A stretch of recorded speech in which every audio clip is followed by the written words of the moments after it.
Vermine, j'en ai pensé quoi? Les habitants d'un immeuble vont devoir survivre face à une invasion d'araignées. Franchement, c'était bien, il faut encourager ce genre de film.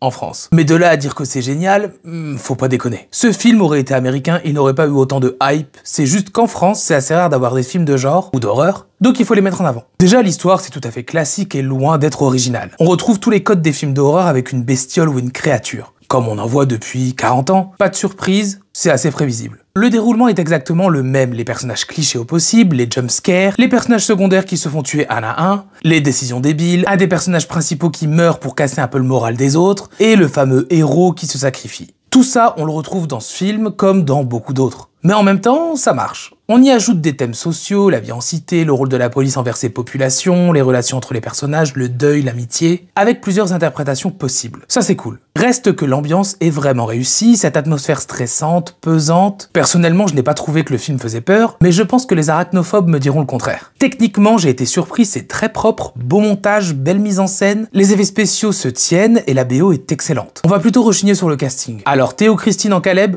rien à dire. C'est plutôt les autres personnages principaux qui en font trop. Ça crie à tout bout de champ, aucun dialogue calme, on tombe dans les clichés des banlieusards. Et je ne parle même pas de Jérôme Niel, que j'aime bien en tant qu'humoriste, il me fait rire, mais là, aucune crédibilité. J'avais juste envie de rire à chacune de ses phrases.